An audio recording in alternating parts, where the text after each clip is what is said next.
Hello everyone, welcome to my channel. Today I will be talking about two major cities in the US, New York and Los Angeles. I wanted to point some of the differences and some of the adjustments I had to make when I moved from New York to LA a few years ago. And comparing the two sometimes results in a very heated argument and discussion. Some people can't imagine living anywhere else but New York, and other people love California and the nice weather and the sun. I'm not particularly married to either city. If you don't know, I lived in New York for 7 years. I was in Manhattan for most of it, in different neighborhoods all over. And my last year, I moved out to Westchester, which is north of Manhattan. And I definitely experienced different apartments, different areas. My first year in New York, I lived with 8 other people. Then I lived in a small studio, and my final year in Westchester was something completely different, but I won't talk about that today. And then I moved to LA, to Woodland Hills, and I was in LA for 2 years. Woodland Hills is considered suburban, but I was driving all over LA, and I know LA pretty well for the 2 years that I've been there, almost as well as New York. The first difference that I'm going to talk about, and I feel so strongly about this, are the drivers and the way people drive. So I don't want to compare just the driving aspect, because technically in New York, you will be taking the subway or the bus and not really driving, and then in LA you probably want to have a car. But I actually had a car for the last 2 years of my time in New York. I was driving into Manhattan and into Brooklyn, all around the city. And actually I learned driving also in Manhattan when I was 18. I was driving up and down Broadway, right by Columbia University, to Columbus Circle, which is one of the busiest parts of the city. And just learning driving there, I got used to so many different things, and I think my driving skills went way up just because that's where I did my first lessons. New York drivers really know what they're doing, I feel like, because they're used to pedestrians crossing at all random times. They're not waiting at the lights. There's bikes coming at you from all sides. There's buses. There's just everything. So the people in New York know how to navigate a very stressful driving environment. And driving in New York is pretty aggressive. New York drivers are very aggressive, but they are skillfully aggressive. And you will get cursed at, you will get honked at, but in the end, you know you can trust the drivers around you, because somehow it all fits into this puzzle. Like, people know how to change lanes, and because everyone is driving aggressively, accidents are less likely to happen. Driving in LA is very different. People are also aggressive, but I feel like they are not paying attention to what is going on around them, and they just switch lanes randomly without signaling. They're just in their own little world, I think, and it makes it actually pretty dangerous comparing to New York, where everything sort of works well together. If you factor in weather, for example, when it rains in LA, people act like they've never seen rain before. And New York is not the case. It can rain, it can snow. Driving is always the same. But if you decide to move to California, you will be driving a lot. Your car is your second best friend, so make sure to get some audiobooks. I will rate New York drivers 10 out of 10, just because of the crazy conditions they have to face every single day. LA drivers, more of like a 5 out of 10. Let's move on to the next difference between LA and New York, and that is the concept of time. Time does not exist in LA, if that makes sense. People are just floating through their days. Not much gets done. Even though it does somehow, It always feels like it's much slower. New York, on the other hand, time is everything. Everything is very efficient. I think it's because people are so focused on their goal and moving on to the next goal, and just having a schedule and a particular time to get things done keeps them motivated and keeps them always going. This was something that was very difficult for me to get used to, because I've always been taught that I have to be on time, or even before, a half hour before something starts. But here, let's say I book a shoot and my call time is 7:30 a.m. I know the prep is not going to start until 8:30 or even 9, so I'll have a lot of time just waiting around, and this would have never ever happened in New York. The time difference also applies to services in general. Let's focus on the DMV here for a second. The DMV is actually my second least favorite place in the world, right after the New York City subway. And the DMV in New York was actually very efficient, and I have good memories from there. In LA, I went through a horror story to get my stuff transferred from New York to LA. It was a disaster, and I never want to go to the DMV ever again. Maybe something that has to do with the concept of time in both cities are the seasons. Because LA is always warmish, or in the summer it's very warm, the days kind of blend into each other. And New York has all the 4 seasons, and you can feel the time changing. So that's my take on it. Maybe it's that, maybe it's the people, I don't know. The third major difference between each city is the distance. And this one is a little bit more obvious. LA is a very spread out city. New York is a huge city as well, but it's definitely more compact. And I think in New York, you can get more things done in one day. You can go to different neighborhoods and plan a lot of things. In LA, if you plan something, you're just kind of going to that one place, and probably that's it for the day, unless you force yourself to drive to the other end of town.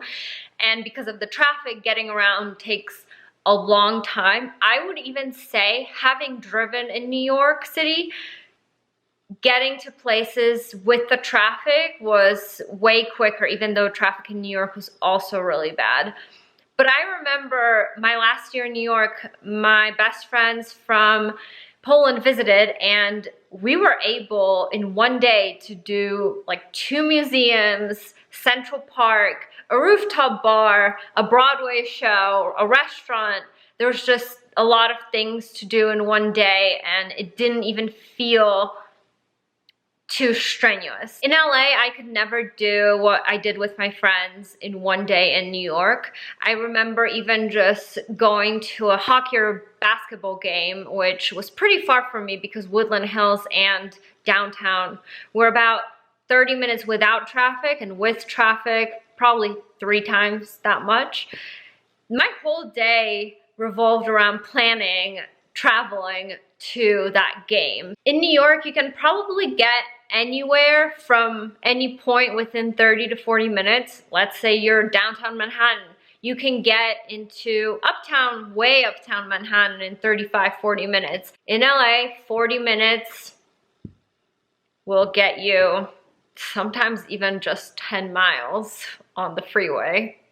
The distance might not be that much of a problem for people who have a job in one place and maybe live close to it, but for me, it was difficult because at first I was tutoring and I was driving all over LA to see all my students, and then soon after I started modeling and auditioning, and I was driving even more. And to be honest, no matter where I lived, I would still be driving to these places all over Los Angeles. The fourth difference between New York and LA are the things to do. And this is different for everyone. I'll talk from my personal preference. LA definitely offers more outdoor things to do. You can go to the beach, you can go on a hike, you have big mountains, small mountains. You can spend most of the time outdoors throughout most of the year. However, New York definitely wins with the cultural experiences. Theater, museums, and a lot of people will tell you LA actually has all those cultural experiences.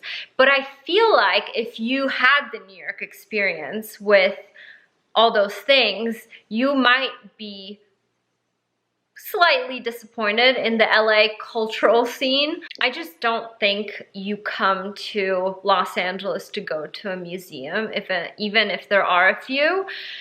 But to New York, definitely. I do have to give New York some nature credit as well, because it does have some beautiful places up north especially. Not as much in the city. Some people try to argue Central Park is a great outdoor space to observe nature. I wouldn't necessarily agree with that. But if you travel up north about 30 minutes to Westchester, you get some beautiful hiking places, parks, anything you can imagine nature-wise, and especially in the fall when the color changes happen, it's definitely a place to be.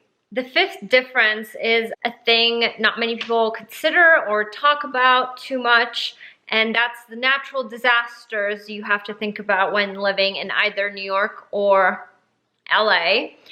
As a person coming from Poland, where natural disasters are not really a thing, just coming to the US was an adjustment for me. I also lived in New York when Hurricane Sandy happened, and it was pretty scary. Although my apartment was above the area where the hurricane hit, but I did have to take the bus down to NYU to pick something up a few times. And I remember the bus dropped me off in West Village, and West Village is an area where the grid kind of gets a little bit weird. And I didn't have my phone because service cut out under 34th Street. And so I didn't have Google Maps, and I was just strolling around completely by myself. There was no one on the streets, and it just felt very strange to be in a New York that looks like that. But when it comes to disasters, I think this was the only thing that really happened. You get the occasional blizzard. I wouldn't consider that a natural disaster though, but it does paralyze the city from time to time, and the subway doesn't work during big snows, but New York recovers pretty quickly from that. LA is a little bit more dangerous when it comes to natural disasters. Since I've been here, there has been fires every single year. When I started tutoring, right when I moved, most of my students lived in either Beverly Hills or Malibu, and most of them actually had to evacuate. And I remember driving once towards Woodland Hills, and the sky was just blood red. And it was kind of disturbing, and fires are definitely very dangerous and scary. And because of the Santa Ana winds, which happen every October, November, this is an annual thing that people deal with. You're also living in a prime earthquake zone. I've experienced a few smaller earthquakes since I've been living here. We all know the big one is coming at some point. We don't know when, but it's always something to keep in mind and to know that it may happen. Another natural disaster that happens often, and its scale is not as big as the other ones, are mudslides, which apparently affect a lot of people, especially in the hills.